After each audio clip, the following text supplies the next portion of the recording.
ওর বিয়েতে যে টাকাটা খরচা হবে তা কোনো অনুষ্ঠান আমাদের কাছে নেই, তাই ওই চাল কলটা বিক্রি করে বাকি টাকাটা মিলাবে। সে কি তাহলে বিয়ের আগে সম্বন্ধ দেখবি বলো কোনো আবজা আসছে।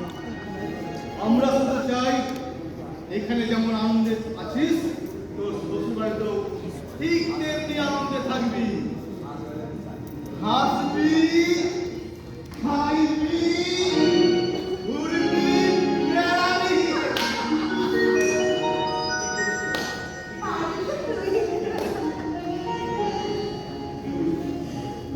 অফ করেছি। মেয়েটা বোঝে না বিয়েতে টাকা খরচা হচ্ছে বলে বিয়েটা ঠিক বন্ধ করে দিবে না। ওই পাবি টাকা কি হবে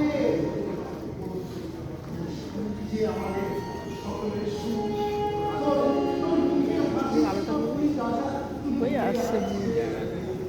আচ্ছা বাবু, এই দিদি ভাই বিয়ে সামনে ঠিক হয়ে গেল বলুন?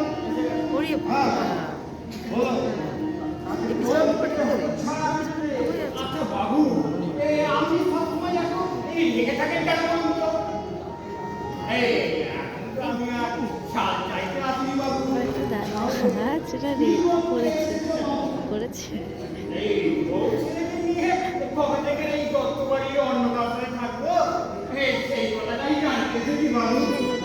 এখন তোমরা তুমি আজ সকলকে যেখানে চলে এসো না কত আজ এদিকে তাছাড়া বেশি নেই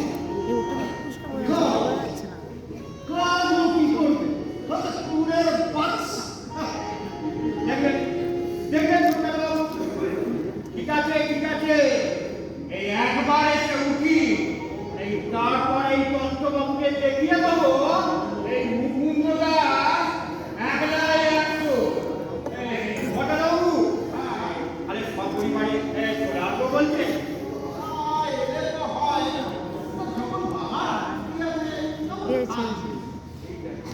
এইটা আমি আমার আপত্তি করলাম তবে ওই আত্মসের মতো খাওয়াটা আমি সহ্য করতে পারি না।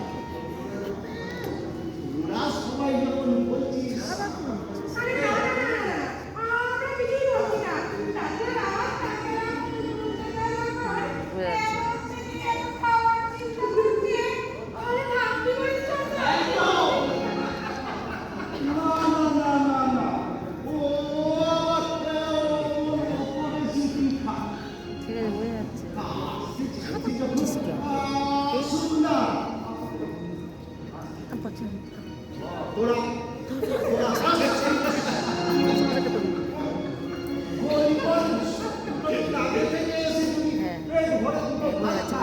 সেটাও কি তোদের সহ্য হচ্ছে না? আমার কথা শোন, শিগগিরই বাড়ি যা।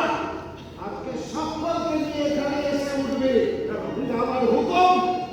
দেখি কে বাধা দেয় আমাকে।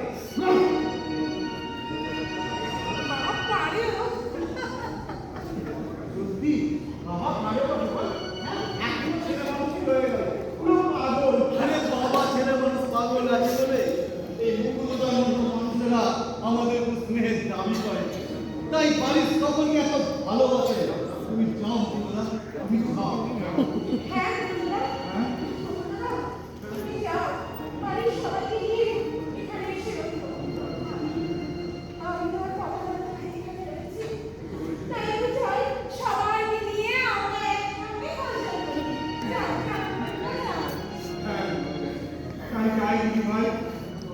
তবে তবে এই মুখ্য মানুষের একটা কথা মনে